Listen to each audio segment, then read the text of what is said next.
Welcome to the Culture of Things podcast with Brendan Rogers. This is a podcast where we talk all things culture, leadership and teamwork across business and sport.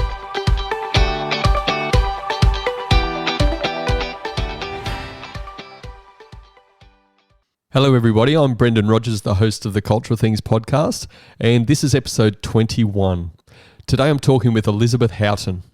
Elizabeth is a seasoned HR professional with broad industry experience across FMCG, fast-moving consumer goods, manufacturing, professional services, information technology, engineering, motorsport, and financial services. Her expertise in the HR leadership space stretches across coaching, leadership development, recruitment and selection, succession planning, and people management. Elizabeth's current role is People and Capability Business Partner at Dashing, which is a leader in the execution of retail campaigns, offering design, technology, and production services. Her greatest satisfaction comes from inspiring people to think differently and to capitalise on the evolving world of work. The focus of our conversation today is building organisational culture. Elizabeth, welcome to the Culture of Things podcast. Thank you for having me, Brendan. It's really nice to be here today. We were joking just before we've hit the record button that you and I have just been chatting at the desk here for about an hour and a half. We probably should have hit record much earlier, right? Yeah, definitely. It was really good stuff that we were saying. We covered all other elements of stuff. Now we're going to focus on some stuff that, around organisational culture and building organisational culture. You're actually into a bit more stuff than what I've shared in the introduction. How about you tell us a bit about that and tell us what's taken you into this area of passion of yours in this human resources area? Yeah, so I'll start at the beginning really of how I ended up in HR. There was no real grand plan to work in HR. I was like most 17-year-olds filling out applications to go to uni, not really knowing what to do. And for me, when you don't know what to do, you study general business because it's just so open for opportunity going forwards. Well, that was my view when I was 17. Started uni a year later and really didn't enjoy quite a lot of the business modules at uni. Accounting and economics is not my thing. So I started to pick up more and more people-related topics, and really from there, the rest is history. I went through university for 6 years studying HR and came out as a HR specialist. I'm very much a generalist, so I don't specialize in any set area in HR, which lots of people do, but it wasn't for me. I like a lot of variety in my life, so I didn't want to specialize. And that just started me on my journey. Along the way, I have worked for so many different businesses. And with that, you get a real variety of different organizations. The way people do things is different in every single industry, but also every single organization. And I was really lucky to start my journey in recruitment for a very large bank in the UK. And after about 6 months of just doing recruitment, although it's a really exciting part of the HR landscape and it's the first point, it's the first interaction someone has with a business. So it's really important to get it right. But interviewing people day in and day out was not something I enjoyed doing. Interviewing people every now and then is great, but I wanted more variety. So I was then lucky enough to find a role in a privately owned business. And with the business being quite small, it meant as a junior HR person, I got exposure to absolutely everything, which propelled me along my career and has led to where I am today. And throughout my career, there's certain things about HR I really enjoy. There's certain things I really don't enjoy. And you take the good and the bad with any profession. But my real focus on what I love doing is asking why, questioning the status quo, and being in conversations where you're pushing people to question why are they doing something the way they're doing it? Why have they always done it like that? Is it still working, or did it ever really work? And what support do we need, and what type of business do we want to be? And with that, what type of culture do you want to have? We always like to get into the nitty gritty side. So you said there's some things you don't like about HR. How about you tell us what they are? I really do not enjoy the firing side of HR.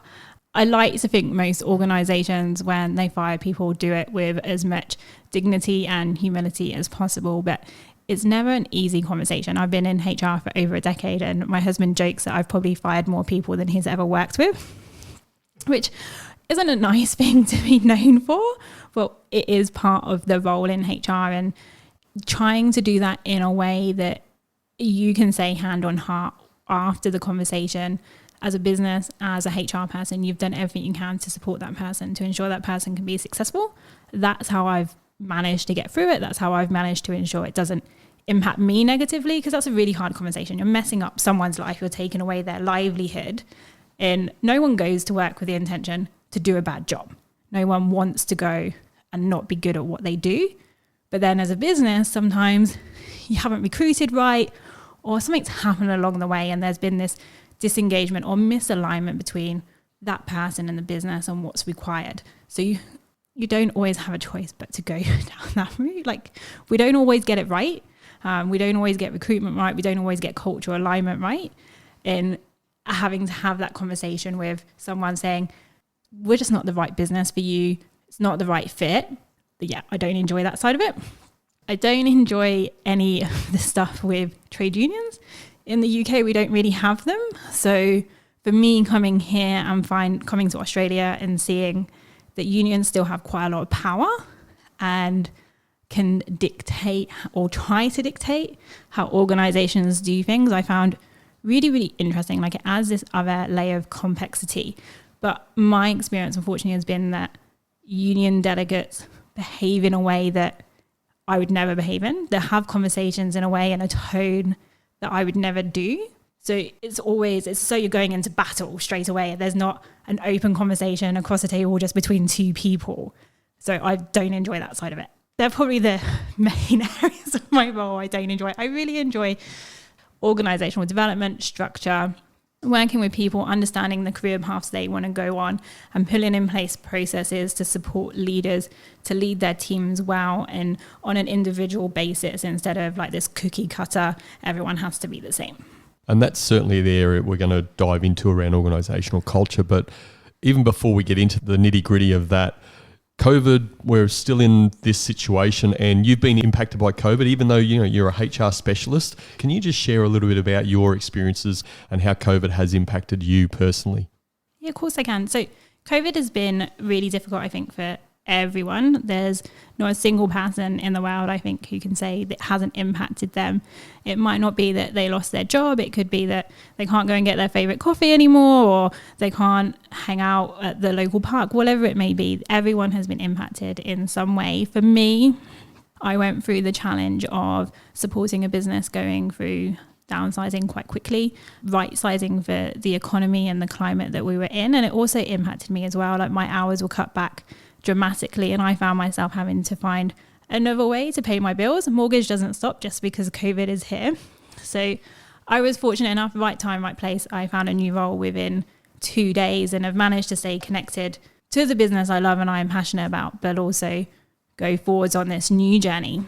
For me, it's an interesting change. I guess I never thought at the beginning of this year I'd be changing roles, changing organizations, working with a different team. And that's a lot to get your mind around. Generally, when you look to leave a business, there's something that's happened, or there's an emotional journey that you've gone on and you've decided it's no longer the right fit for you, or you want progression and you can't get that within the business you're in. And when you find yourself in a position where you don't want to make that choice, that the business you love wants to keep you, but they just can't because economically it doesn't make sense, that's a really hard path to go on. And I'm lucky. Well, one of the lucky ones, I guess, who managed to get a job really, really quickly. I know lots of people who haven't had that opportunity and are still looking now. And I'm grateful for it. But at the same time, I think if I could wave a magic wand, it'd be great if I could go back to where I was, because I loved what I did. It doesn't mean I don't love what I do now, but it's just different. And it wasn't something I was prepared to do this year. Thank you for sharing that. And as you said, there's a lot of people have been impacted, and unfortunately, all this stuff's really outside of your, my, or anyone's control. So that's probably the hardest pill to swallow. Let's talk about organisational culture. Can you just explain what is organisational culture? Organisational culture is different for every single business. No organisation will have the same culture. It's all about the people you have, what you're trying to achieve, and how you lead within a business. So it's these set of shared values and shared behaviours that come into kind of like this micro environment within an organization that you then support and build on. So you have building blocks within a business. So when a business is first founded, you have the founder, and they'll have their set of values or beliefs. And then from that, in an ideal situation, those key values are written down and articulated, and behaviors are attached to them. So if you have a value of integrity, well, what behavior do you want that to display? Like how do you want that to play out within your business? If you have a value of speed and agility, what behaviors does everyone in your organization need to display and show to live that value? But also, what impact does that value have? So you could argue speed and agility. Well, maybe you do things quickly, you may get them wrong because they're not thought out, or you don't have a quality product. That might not have been your intention, but what connotations are attached to those words? And it's those foundations and those building blocks that build onto and create a culture. Culture isn't static either. So I think that's something that lots of organizations sometimes forget, that they've set this culture, they've got their values up on the wall. Unfortunately, some organizations still don't have anything more than a value poster on the wall. Some organizations, and more these days, have gotten to outlining, well, what behaviors do those values pull on, and how does it play out within a business? But values evolve over time. Every new person that joins a business joins with their value set, their experience, what's driven them to be part of that organization, what journey they've been on to now be in that role, in that business. And that changes the culture again, like it shifts it slightly. And then with every person that leaves and every person that joins, your culture changes, because you have more people, you have different people, you have different thought, you have different values. So there's a piece there that needs to be done right at the recruitment stage. And I think I might have said this earlier about recruitment is actually a really important part of the journey, and it leads into culture as well, because we generally, when we recruit, we ask people what skills do they have, what are they good at, what are they not good at, how they can bring those skills to our organization and how that's going to play out. But we very rarely sit down, and I've very rarely seen organizations do this, sit down and say, well, what are your values? What do you value? This is what we value as an organization. How does that align with you? Because if you continue to bring in people with misaligned values to what your business is trying to stand for, then you have just this huge disconnect between what you're saying you stand for as a business and what you actually stand for, because these new people you're bringing in don't affiliate with those values. They don't align to them. They don't understand them. They don't work for them. So they bring in a whole bunch of new values.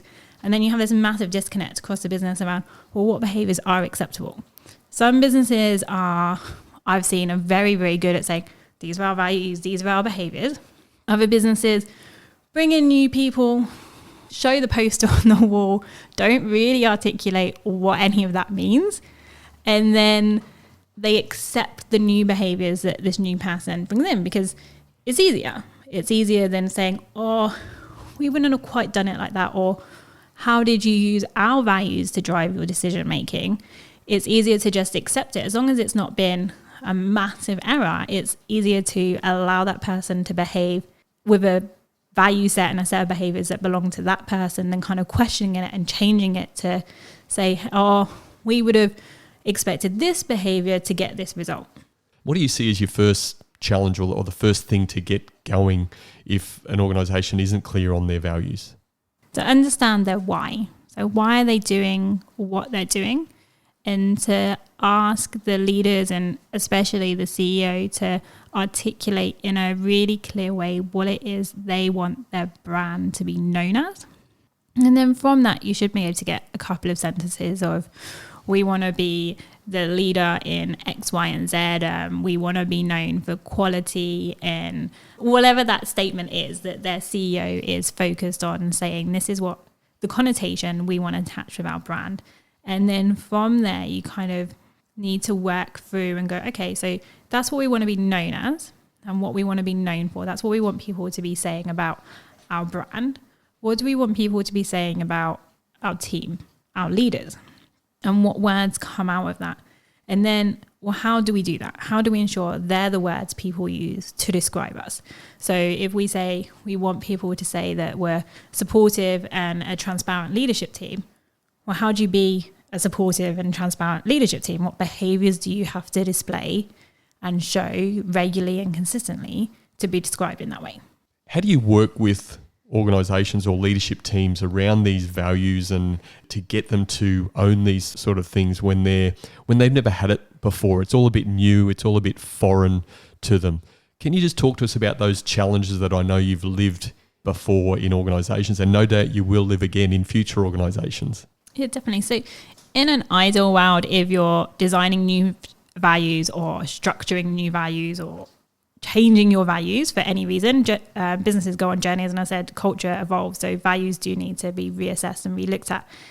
In an ideal world, before you get to that point of pressing go and starting to articulate them to the wider business, the whole leadership team should be aligned and brought into them. That's not always the case in every business, and if it's not the case, it's then around, well, how did we get to this point? How did we pick these values?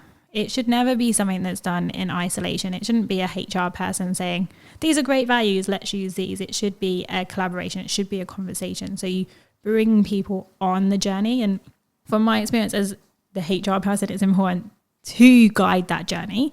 It doesn't mean you force it upon people, but you do guide that journey. You bring them with you.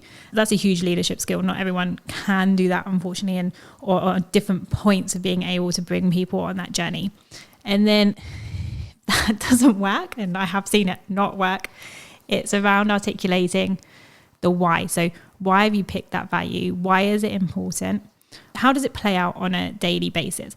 And I think that how does it play out is probably one of the most important conversations to have, because if you want to reduce policies and documentation and step-by-step guides that we've all seen in the HR space, looking at how your values play out on a day-to-day basis and being able to clearly articulate, well, we have this value, we connect all of these behaviors to this value, which means that gives you the context in how you should behave and how you should make decisions. And that should, having that conversation and making that really clear, should actually empower leaders who might not necessarily understand values or the importance of values or really understand what is organisational culture and why do we need to even articulate what it is. We're all here to come and do a job. I've heard that many times. We're all here to do a job and go home. But that micro environment we live in when we are in an organisation is important to people. We all like connection. So if you can explain how it plays out and how they can use it, then it should actually give them far more freedom to do their job. They shouldn't be stuck in these kind of rigid, this is the process if we do this. It should be more around this open conversation of, oh, so we have this value, this is the behavior we're supposed to display, or these are the behaviors we're supposed to display. There shouldn't be this reliance on a detailed policy. People should just know, okay, so we've decided we're open, honest, and we deliver quality products. So you've got just let's say we've got a team member that you need to have a conversation with, you're not too happy about their performance. Well, how do you do that?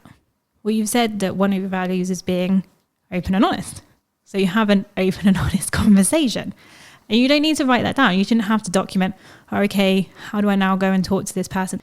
There will be enough context behind it to enable someone to have that conversation and to have a conversation in a way that is human, open and honest, and everyone walks away with the same meaning and the same understanding. With that value set, how does that help, or how should that help in the recruitment process specifically? So when you interview people, you have all these data points. You know what your values are. You know what your behaviors are. You know how you make decisions. You know how that plays out within a few key people within your business. So at the interview stage, it's around going, well, these are our company values. What are your top 3 values? Can you articulate to me what your top 3 values are? And very few of us, in my experience, really know what we stand for and what we believe in. We've gone through life and we've picked up these whole bunch of values from our parents, from school, from people around us. But we've probably never really sat down and thought, what do I value as an individual? What is important to me? What are my core values? But that interview, if you want to bring people in to suit your culture, and this isn't around not having diversity, like values play out in different ways for everyone, but it is around the fundamentals, what you need, are the foundations within this person aligned to what you are trying to achieve for a business. And then asking those questions, understanding where that person sits and understanding whether or not there is alignment or there's not alignment. And if there's not alignment, being brave enough to say, hey, actually, this business isn't for you. It doesn't mean you're not technically good at your job. You're probably phenomenal at your job. But this culture, we would be doing you a disservice if we brought you into it, because there isn't an alignment from a value perspective, and then supporting that candidate.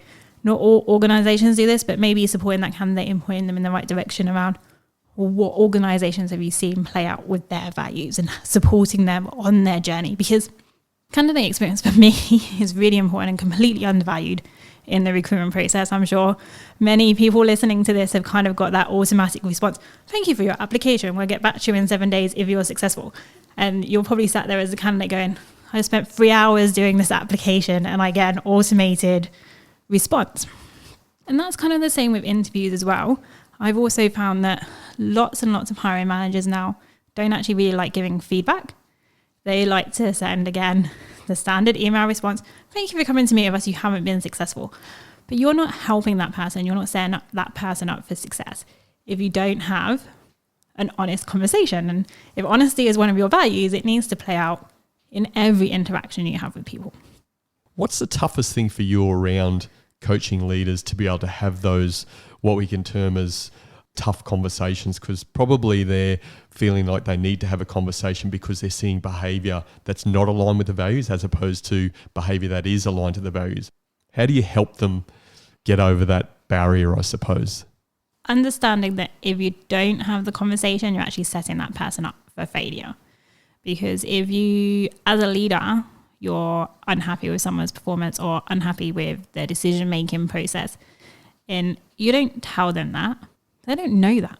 They don't know that they've kind of strayed off the path a little bit, and it hasn't, not in a good way. Like, we want people to stray off the path. We want people to question stuff. But when you have a firm culture that you're trying to manufacture effectively, which is what organizations do, if as a leader, you don't say to an individual, hey, you know how you spoke to the receptionist this morning, that probably wasn't the way to go. From my observation, you came across as being rude or didn't acknowledge the receptionist, whatever it may be. If you don't have that conversation and that behavior in this individual plays out for the next week, 2 weeks, 6 months, it becomes accepted. That person thinks it's okay because no one said to them, hey, that's not how we do things around here. That's not what we do.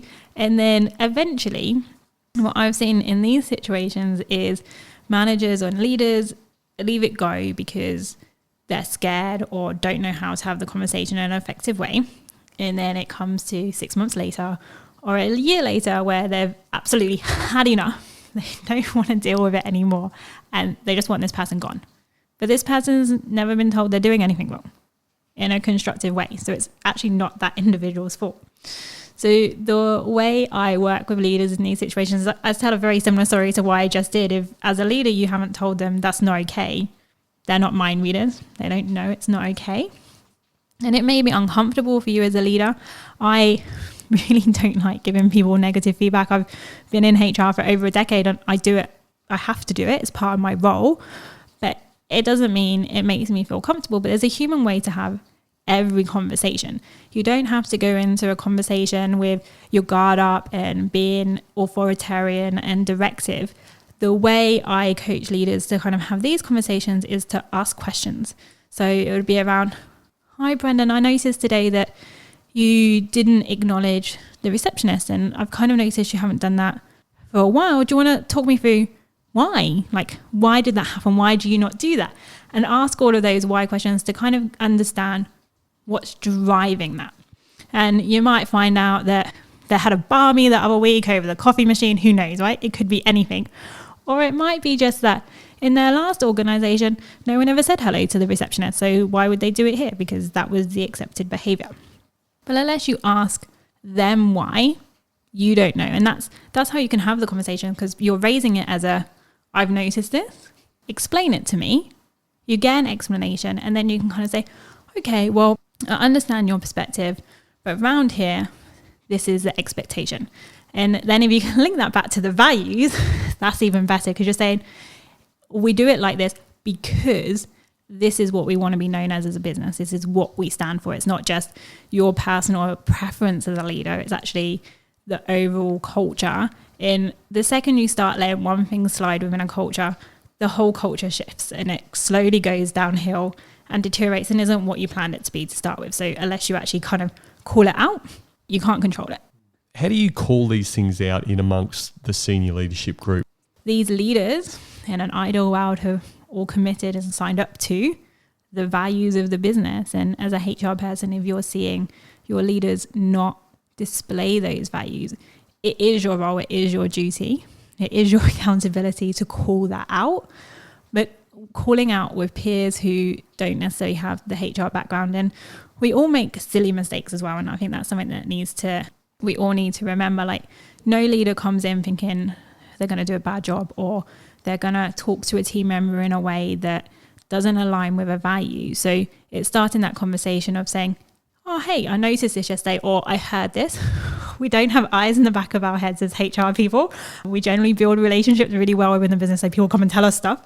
But that also helps us because we're not coming from this judgment perspective. I have a conversation of, oh, hey, I just wanted to have a chat to you about what happened on Monday at X, Y, and Z when you were talking about this. I've had some feedback that it wasn't necessarily potentially received in the way that you wanted it to be received. Can we just talk through that? How did you have that conversation? And then just see how you can interject as a HR person to help and support that leader next time, ensure that a message is delivered in the way in which they intended it to be. In your opinion, who drives organisational culture?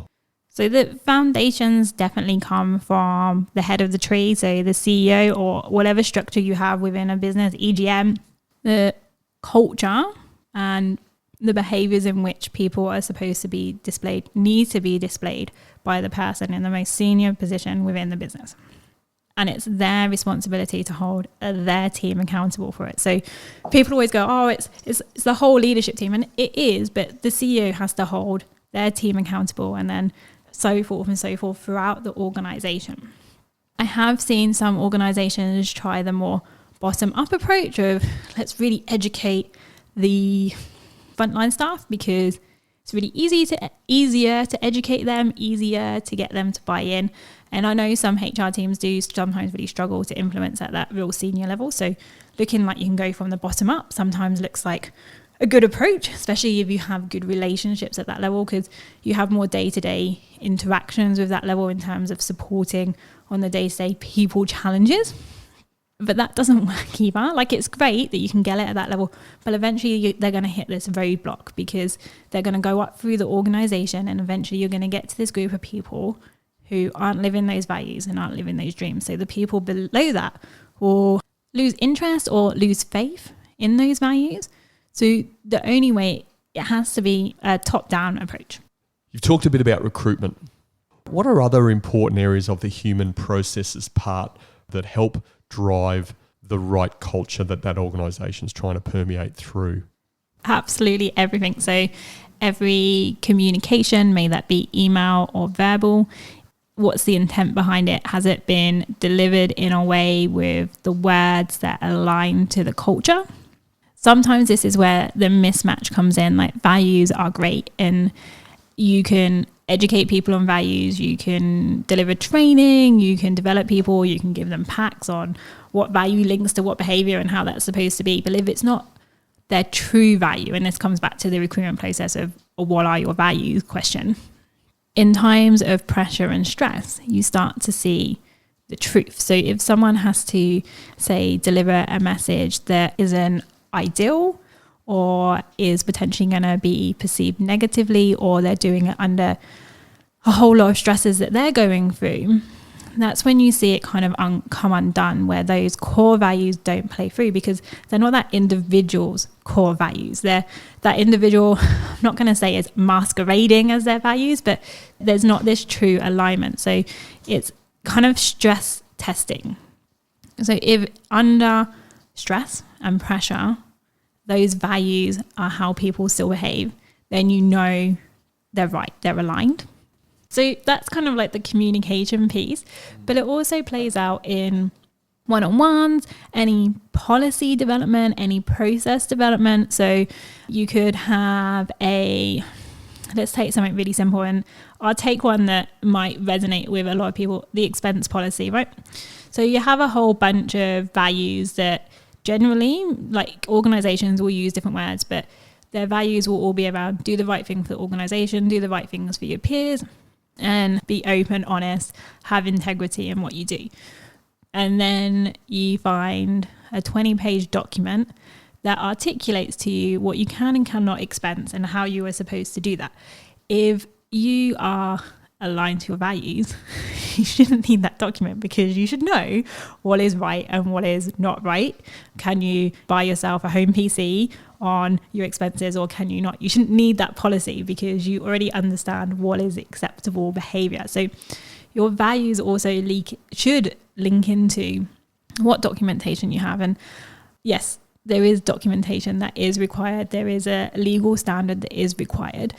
But if your values are so aligned to that document shouldn't need to be referred to. It shouldn't be needed to be used because every decision you make is driven by those values. Where does policy sit properly in an organisation? My approach and my viewpoint is if your culture and your values and your behaviours are so ingrained in people, you actually shouldn't need any because no one should do the wrong thing. And if the wrong thing is done, they should know how to deal with that through the behaviours in which you know to accept is what is acceptable. Like we all do dumb things and we're all going to have that conversation about doing a dumb thing at some point and we'll continue to do dumb things. We're human.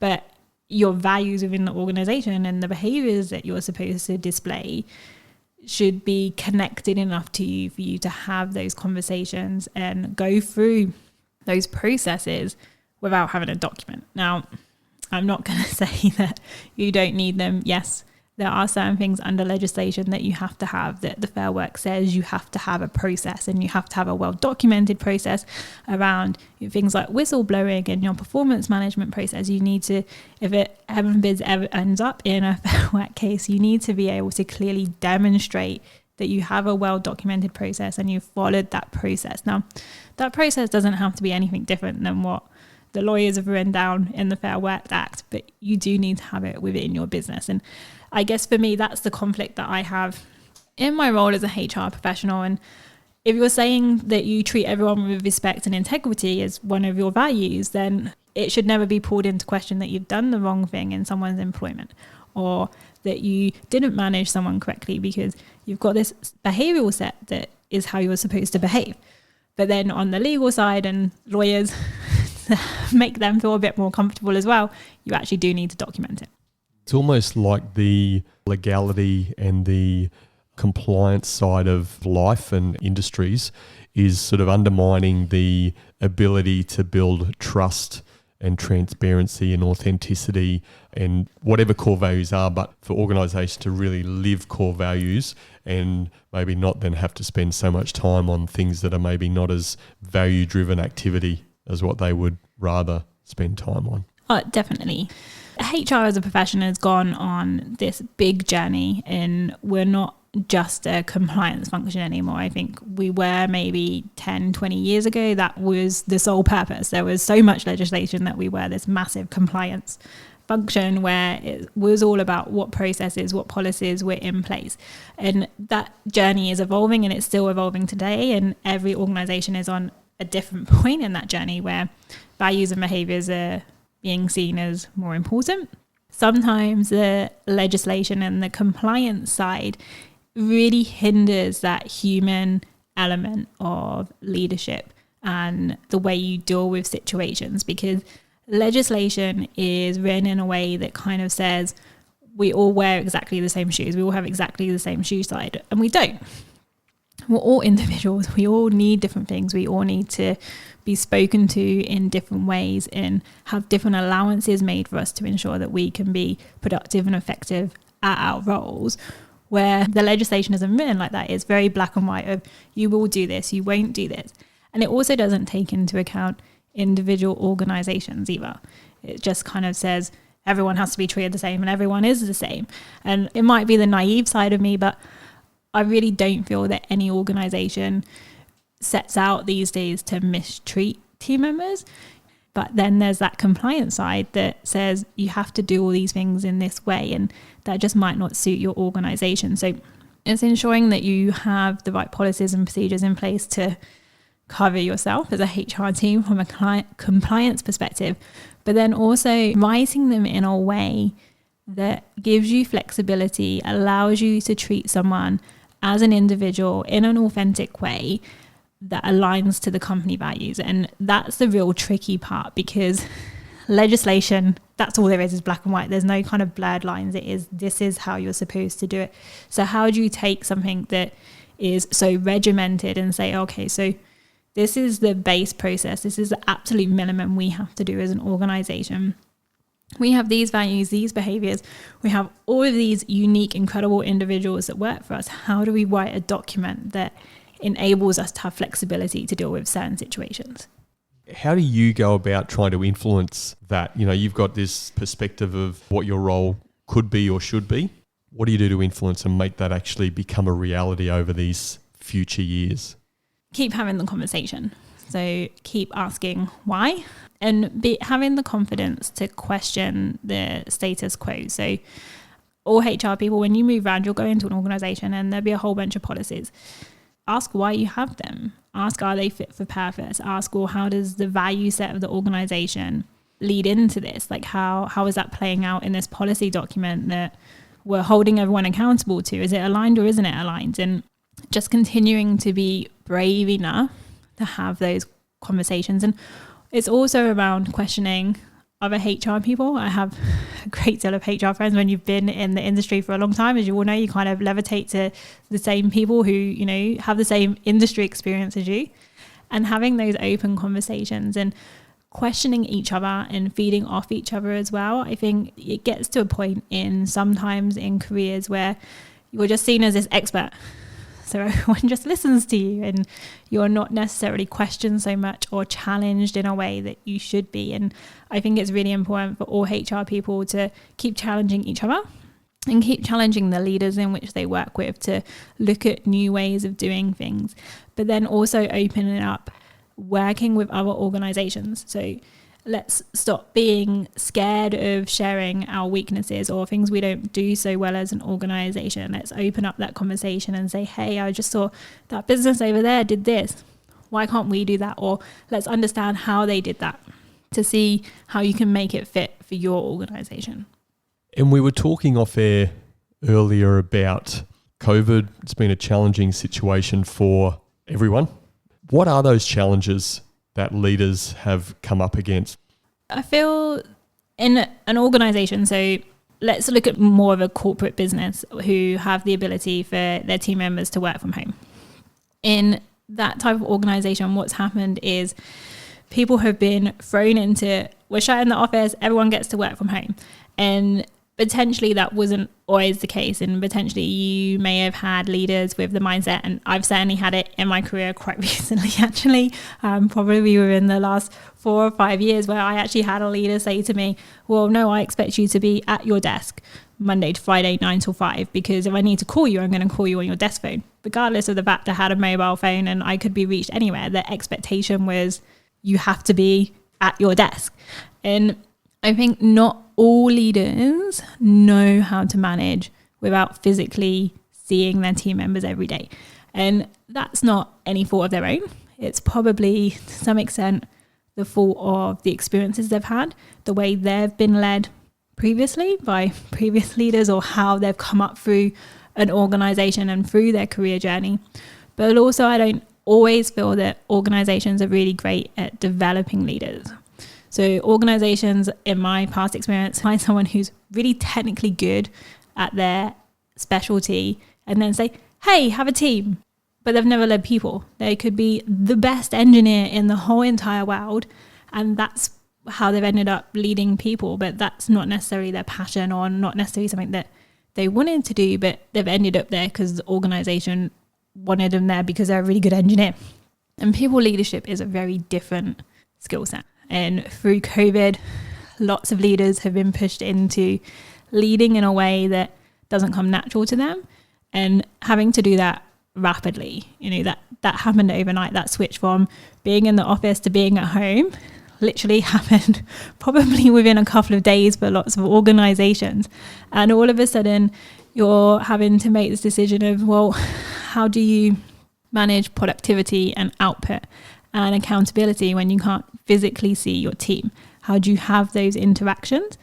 And what do your team need? So you'll have some team members as a leader who are really struggling being at home because they love being around people and they get that energy from people, and all of a sudden they're sat at home at their kitchen table on their own with no one to talk to all day and they're going a little bit crazy. You'll have other people who are loving being at home and finding that it's so much more productive for them because they don't have all the distractions of an open plan office and all the hustle and bustle going around them. But then as a leader, how do you know? How do you know which team member is struggling and which team member is loving it? So you see quite a lot on LinkedIn right now, and every team is putting up their morning Skype calls and the pictures of that. And that's a really good way to do it, to have these regular check-ins as you go. But that doesn't necessarily come naturally to every leader. And also, it's not always the right thing for every single team member. Some team members might absolutely hate the fact that their manager calls them every single day to say, hey, what are you doing today? Because they may feel that that's micromanaging or that they're not trusted. So it's, as a leader, being aware enough of your individuals in your team to know what they need and how you can support them. So my view on leadership, and especially through this COVID situation, is understanding my team, understanding what they need. So it's not around what my preferred style is or my preferred method of work is. It's around what does my team member need and what is their preferred method and how can I facilitate that for them. What do you want to see happen in the future around HR and how HR supports organisational culture, and how can you embrace that in your own journey, and how do you be that force of change? In a perfect world, every CEO will give HR the time of day. In an absolute perfect world, yes, okay, there's the age-old argument that HR doesn't make money, but if your people aren't happy, you're not making money. So it's really important to kind of focus on that. And I know there'll be people listening to this going, oh, she would say that she's in HR, but people are everything. Without people, you don't have a business. Without people, you don't have a product. Without people, you don't have customers, because who do they interact with? So I think in an ideal world, every single CEO would be connecting with someone in HR, if not daily, weekly, to continue to open up those conversations around people, and to ensure that there is this alignment between what the CEO wants to achieve and what the CEO's vision of his business is. And the missing link between that is the CEO will have a vision, and yes, it's accountable for driving profit and making money and ensuring all of us get home and we get paid every fortnight or every month. And that's a real huge thing. But this is where the HR function comes in, by having that alignment and understanding what the CEO wants to achieve. HR people can come in and say, oh, okay, so human behavior, right? That's psychology. How can we do that? How can we drive this within our people? How can we ensure our people are aligned to this? And how can we ensure our people are making money and are productive? And that's not always about selling budgets and selling sales targets. There's a whole human element of, well, what behavior is going to achieve that? So do you want to be a business that says you want to make sales at any cost? Or do you want to make sales in the right way with the right behaviors? So I think it was Richard Branson that says, look after your people first and your customers second, because if you look after your people will look after your customers. And I think that is something that I want every organization to see, is how HR plays into it. Of you look after your people, and then if you look after your people, your money will come. and seeing that the HR function is a function that can support you looking after your people. Elizabeth, thank you for sharing that. How can listeners get hold of you? So probably the best way is to reach out to me on LinkedIn, Elizabeth Houghton. I'm pretty sure I have a personalized LinkedIn URL. So I believe it's linkedin.com/Elizabeth Houghton UK.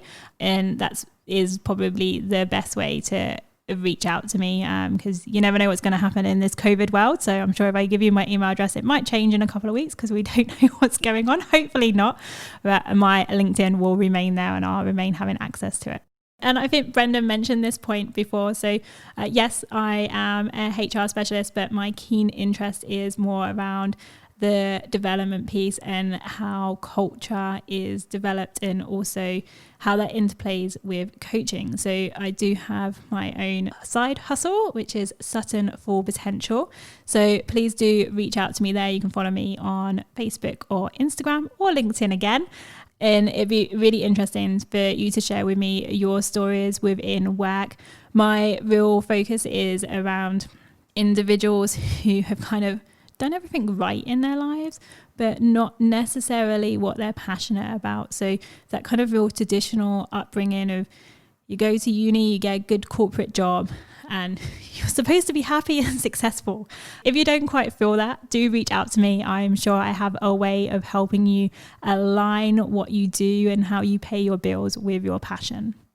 I think everyone's got a side hustle or two or three nowadays. It's just the environment we're in. Look, I just want to say thank you very much for coming on today. You're our first HR person on the show. I think that's congratulations. Well done for coming on and look, sharing your experiences. I've never been in HR myself. I've worked with a number of HR people. I do today as well in my consultancy business.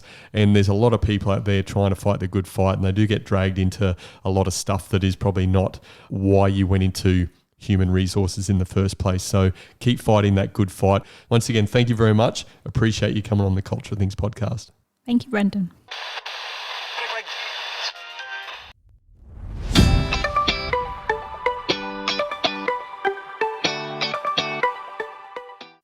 HR people are real people. They have the same feelings as you and I. I liken HR people in organisations somewhat to those in emergency services. They experience some good, but they also experience a lot of bad. A lot of the bad side of HR is often as a result of poor leadership. For example, HR people often find themselves having to deal with the aftermath of a leader not having the conversations that he or she should have had with a team member.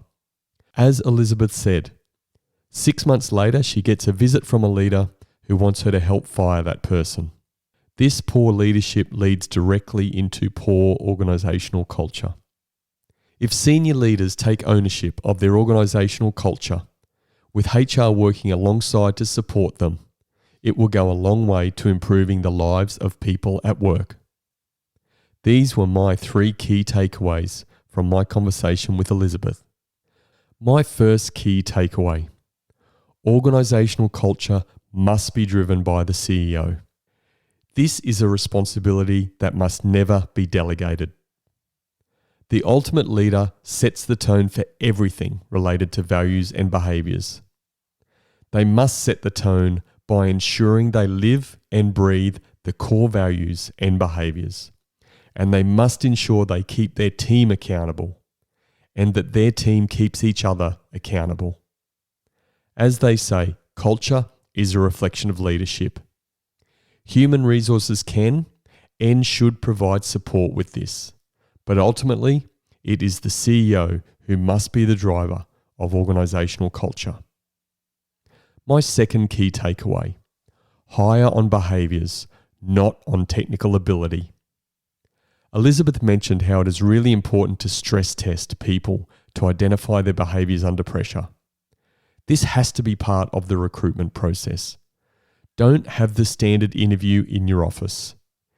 Get the candidate out and about with you. Put them in environments where they will start to reveal their true self. Put them in situations where they won't have time to think about their answer. I've had clients that have even set up situations where the interviewee's order is deliberately stuffed up to see how they react to the serving staff. At all times during the recruitment process, you want to be reassuring yourself that the interviewee's core values are aligned with the company's core values. Employing behaviourally aligned people will save you a lot of pain and suffering later on. My third key takeaway: human systems must reflect and reinforce the organisation's culture. These human systems include recruiting and hiring, orientation, managing performance, compensation and rewards, recognition, and even how you decide to let people go. Often the legality and compliance requirements around human processes can undermine the ability to build trust. The best organisations strike the right balance between too much and too little structure. Someone once said, an organisation has to institutionalise its culture without bureaucratising it. So in summary, my 3 key takeaways were: organisational culture must be driven by the CEO. Hire on behaviours, not on technical ability. Human systems must reflect and reinforce the organisation's culture. If you have any questions or feedback about this episode, please feel free to send me a message at brendan@brendanrogers.com.au. Thank you for listening. Stay safe. Until next time. Thank you for listening to the Culture of Things podcast with Brendan Rogers. Please visit brendanrogers.com.au to access the show notes. If you love the Culture of Things podcast, please subscribe, rate and give a review on Apple Podcasts. And remember, a healthy culture is your competitive advantage.